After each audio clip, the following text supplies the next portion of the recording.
Well, this certainly is a great way to start out the morning. What I wanted to do was take a little bit of a blast to the past.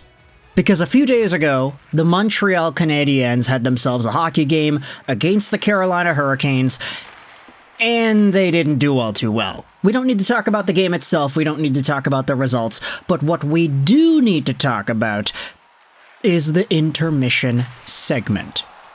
Because I wanted to leave a link in the description to this video on the TSN website. Frank Corrado and Mark Denny join Brian Mudryk to discuss what the Montreal Canadiens need the most next season, how Cayden is performing in his return to the lineup, and more. Now, that description doesn't really tell you much in terms of why we are making this video, but if you go out there and watch this 5-minute segment of Denny, Mudryk, and Corrado, you'll go out there and hear their takes as to what the Montreal Canadiens need the most, and their opinions as to whom it is the Habs should target as their second-line center next season. There are a number of names that these three talk about on the broadcast, which was, of course, a normal TSN broadcast, so they literally spoke about this in the period intermission in front of all the fans. But I wanted to dive into some of these ideas, and in particular, the link between Montreal and New York that was brought up here in this video segment. There were a few names that I do think also are worth mentioning. Frank Corrado goes out there and immediately brings up Marco Rossi of the Minnesota Wild, whom I would absolutely love to see as a Montreal Canadien. We know the Habs love their young guys, and Rossi fits in that mold quite well. There's a conversation about Mason McTavish from the Anaheim Ducks, and then there's even the Sidney Crosby discussion one more time. Because of course there is. There's always going to be that Sid the Kid discourse linking him to Montreal. But ultimately, Corrado mentions a name from the New York Islanders that I find very interesting. He mentions Bo Horvat as a potential Montreal Canadiens target. And the justification for this is the idea that the Montreal Canadiens need a bona fide second-line center. They don't need to trade for a guy that they're going to bring in and say, hey, we're going to try you out at second-line center. We need to see if you can fit. Can you play second-line center? No. They need a guy who will definitively, no questions asked, be a second-line center for Montreal behind Nick Suzuki. And Corrado tosses out Bo Horvat's name, saying that maybe there is something you could entice the Islanders with. Maybe Bo Horvat doesn't necessarily fill the age demographic as to what the Islanders want to work with longer term. And I wanted to respond to that idea. So, Bo Horvat, could he be a Montreal Canadien? Honestly, I think he'd be a pretty good Hab. I feel like he has enough qualities to make him absolutely adored by the Montreal Canadiens fan base. Bo Horvat is 29 years old, 6 feet, 216, left-handed guy, signed on till the end of 2031, making $8.5 million a year. It's a beefy dollar amount for a guy who was a 50-goal pace player on the Vancouver Canucks in the year he was traded. But this season, he's on pace for roughly 57 points. 27 goals and 30 assists is the projection. Right now, he's at 51 points and 24 goals. Last year, he had 35 assists and 33 goals for 68 total points. So he is in some sort of a decline, especially from the last season he had as a member of the Vancouver Canucks, which is unfortunate.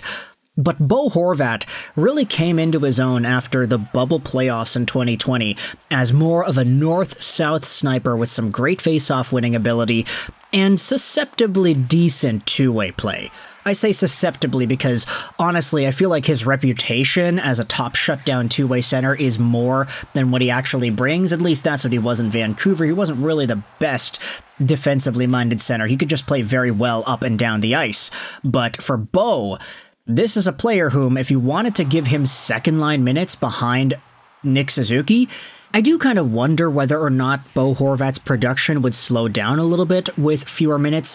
He's already getting 20-plus minutes a night with the New York Islanders, and he recently has started to put the puck in the back of the net a lot more. So we know Bo is a very utilized player by this Islanders squad, and especially with the absence of Mathew Barzal, he's really needed to step up here.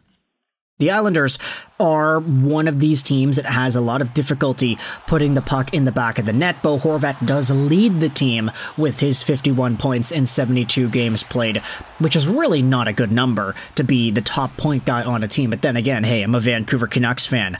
Kind of the same thing going on with my team here. Ultimately, though, Bo Horvat is one of the names that is discussed in this Montreal targeting conversation. I do think that if the Montreal Canadiens were able to do it, if they could give New York something that they'd actually want that doesn't necessarily deter Montreal's longer-term plans, I think Bo Horvat would be a great Canadian. I agree with Frankie Corrado here. Now, on the broadcast, they do talk about Sidney Crosby, and this is when Mark Denis steps in and gives his 2 cents about the Crosby to Montreal thing, and, you know, it's kind of the same song and dance we've always been listening to. But Denis then says that, hey, if you want to talk about the New York Islanders, there is another center that you could potentially think about as a Montreal Canadiens target too, and it's none other than Mathew Barzal. Now, Barzal, you might not have been hearing his name all too much this season, and that's for good reason. He's been out for most of the year. Mathew Barzal only has 30 games played on the year, although he does have 20 points in those 30 games played, so he is still very productive. Last year, he had 80 points in 80 games played, finally getting back up to that 80-plus point mark, a mark that he had only hit once in his NHL career. That was in his rookie season in 17-18, when he beat out Brock Besser for the Calder. But Mathew Barzal is 27 years old, a little bit taller than Bo Horvat, but not as heavy, 6'1", 190, right-handed center right wing, and speed is the name of the game for Mathew Barzal. He's a really nice playmaker. He loves to rove around the offensive zone with the puck. He's got edges, he's got handles, he's got dangles, and he has arguably some of the fastest wheels in the league. I think a lot of folks would go out there and remember that he did defeat Connor McDavid in the fastest skater competition all those years ago at the All-Star game.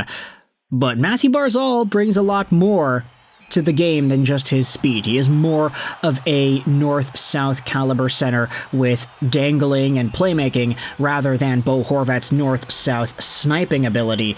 But Barzal really does have a lot more of a rotational offensive style than Bo Horvat does. I don't want to say that Barzal is four-dimensional, like he doesn't have north, south, east, west mobility like a Quinn Hughes or a Lane Hudson does, but Barzal's so good at spinning and getting around guys and maneuvering through the ozone and making beautiful passes. He's a guy that I think if you played him with a Cole Caulfield or a Juraj Slafkovsky on the right side, there could be some really good things happening there. I do kind of wonder whether or not having two right-handed centers, a la Suzuki and Barzal, is somewhat of a problem.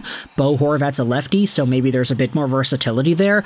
But then again, if Ivan Demidov is going to come in and be an immediate force for Montreal, and he's a left-handed guy, maybe it works out a lot better than that. So maybe it's not really all too necessary to discuss, but I did think handedness also plays a part in how you assemble your top six. But ultimately, out of these guys that they talk about in the TSN broadcast, I do wanted to bring up the two Islanders dudes. Whether or not New York would be in a spot to maybe potentially change things up, retool on the fly, gather some new assets, and gather some new names. They already sent away Brock Nelson. They're already potentially in a spot to trade away Noah Dobson, and Bo Horvat's name has been brought up as a potential Canucks target too. So, what gives? Is it a fire sale in New York? Are things starting to fall down with this current core of Islanders players? If you're a fan of the Islanders, and hey, please don't be too pissed off at me in my video. I'm just going out there and responding to what the TSN folks went out there and spoke about in their video broadcast. But if you're a Montreal Canadiens fan, let me know in the comment section below. How do you feel about the idea of Bo Horvat or Mathew Barzal getting sent over to the Montreal Canadiens? What do you think is the trade price to get it done? And would you like to see one of these two names over a Marco Rossi or a McTavish or a Crosby? Let me know your thoughts in the comment section below. I hope you enjoyed this video. And bye.